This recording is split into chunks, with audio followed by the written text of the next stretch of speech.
Everybody, here we go with my board, and I'm going to explain all the pieces to you. Really just this center section, because that's the piece that matters the most. So in our network, let me start over here. In our network, we have 4 major buckets that we work from: core instruction, intervention, community, and leadership. And then we have this list, what is called our progression rubric, where in each one of these areas, we develop 4 strategic priorities. So our strategic priorities are: we'll provide rigorous college prep instruction that focuses on inquiry and conceptual knowledge. Then for intervention, that's what this is. That's what this text is underneath each one of these headings. Then for each one of these areas, we also have a very specific goal for the year.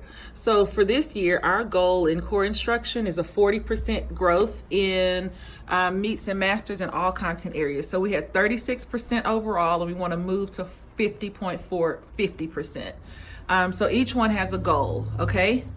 So now, along that priority, here's what our progression document that I was talking about, like these are the dimensions for number 1. So right now, our campus is in stage 1 of 4 in all of these.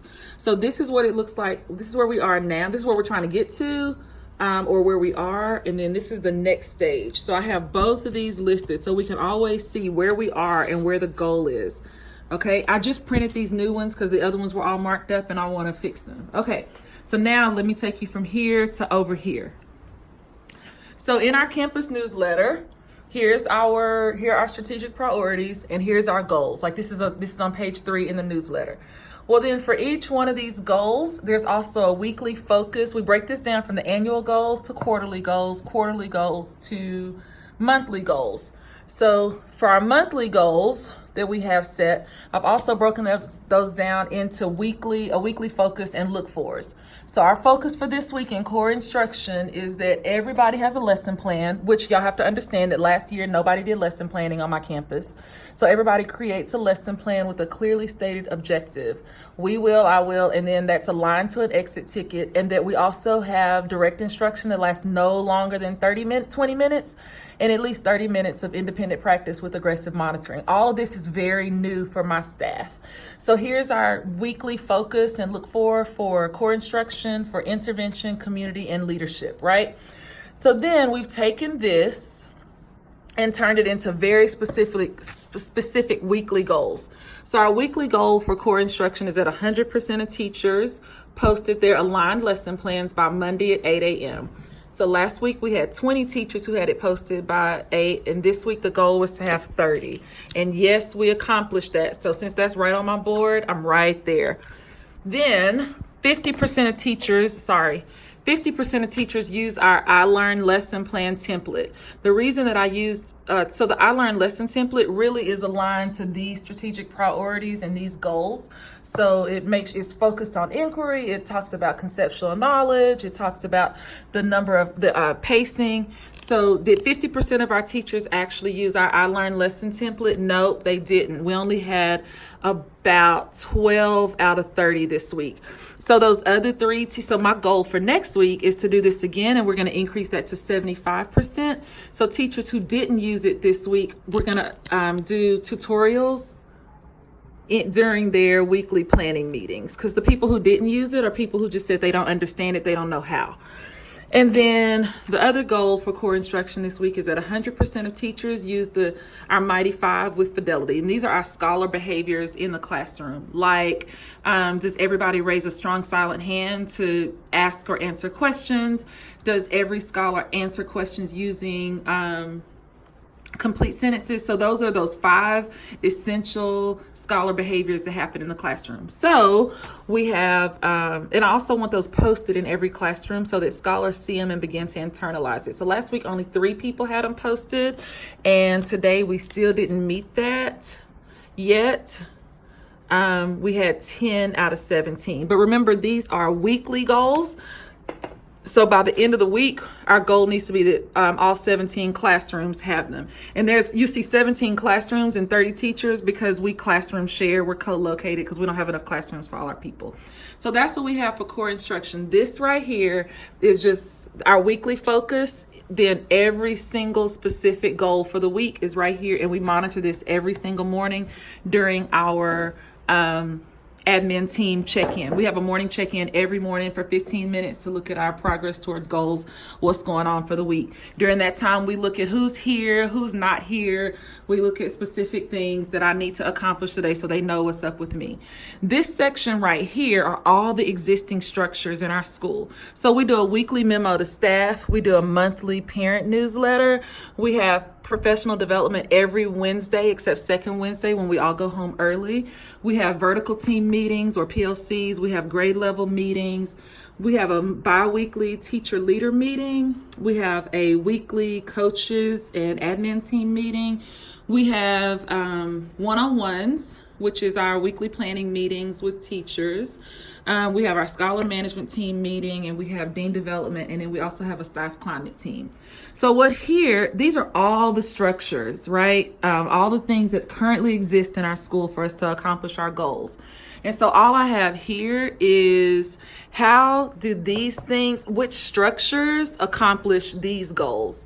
So like for iLearn, if this is our goal for this week, that everybody's using a full iLearn lesson plan template, then I'm making sure that I cover that. Like that's what we did in PD last week, and that's what we're doing in PD this week. Specifically, we're going to talk about lines of inquiry because that was where most people struggled that tried to use the practice last week. And then this is going to be a 2-week goal. I can already tell y'all that a 2-week focus in 30 minutes of independent practice with aggressive monitoring. So we're practicing it this week so I can get kind of a baseline on where teachers are with their ability to do aggressive monitoring. So our PD on week 4 will be on aggressive monitoring and using a teacher exemplar as part of instruction. So all these things right here are all the ways that we're accomplishing these things on this side. I'm too close. Okay. Then I have, I haven't printed it, or I left it somewhere else. Then I have I'll just show you on my task list. I have a weekly, this is my weekly grid. Okay. So this is everything that happens for me. Like I print this as 10 pages. I print one for every single week. These are my standing meetings. From these meetings, these are essential things that have to be done this week. Okay. And then those annual goals that you saw up there, the color coded ones, that's this right here. And then our weekly goals, I dumped this into here too. And then from here, all of those structures, every single one of those structures has a place for me to keep notes, for me to plan for my meetings, plan for my trainings, and everything like that. So you'll see that PD has its own. So Wednesday, remember I said I have professional development every Wednesday. So there's my PD template. So that's why I write in all my notes for what's happening in PD that week. This is just an outline so that as I go through the week, as I come up with things that I need to address or that I need to have ideas, I have a place to keep them for the whole week. Like our staff newsletter, remember that's a structure up there. So all the things that have to be included in my staff newsletter as part of our leadership development component, I have a place to just jot down ideas and thoughts as they happen throughout the week. So that's pretty much my board in a nutshell. This is just all of my standing meetings and deadlines, like our school calendar, our assessment calendar is right there. My calendar of mandatory principal meetings is up there. And then this is just my running list of things to do, like maybe project-oriented things, not individual immediate things to do. So that's my board. So there are priorities and how we get there, or like what it looks like to accomplish those strategic priorities. And then here's my weekly grid. This is for 1 week at a time. Some of these goal sheets will not change from week to week, but most of them will. Okay. So like where do 100% of teachers post aligned lesson plans, that's every single week until we are consistently at 30, everybody every Monday. Will this 50% of teachers using our new lesson plan template, that's every single week until we're consistently at 30 out of 30 teachers using it. Okay, and so all of this guides the work that we do. And the question I ask our leadership team every morning is, what does this mean for me?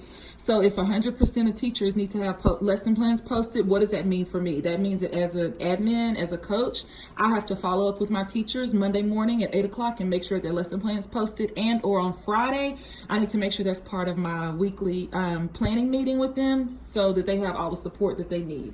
If 50% of teachers are supposed to have their targeted observation this week, then what does that mean for me? That means I need to go in and schedule in all of my teachers that have to have it and make sure that I also plan a debrief right after that. So this is how we guide our work for the week. And like, this is one that never changes. This is our quarterly goal, so that one's going to be there for every single week in the quarter. We may add a goal to it depending on what we're seeing from week to week in walkthroughs, but that's it in a nutshell. Thank you.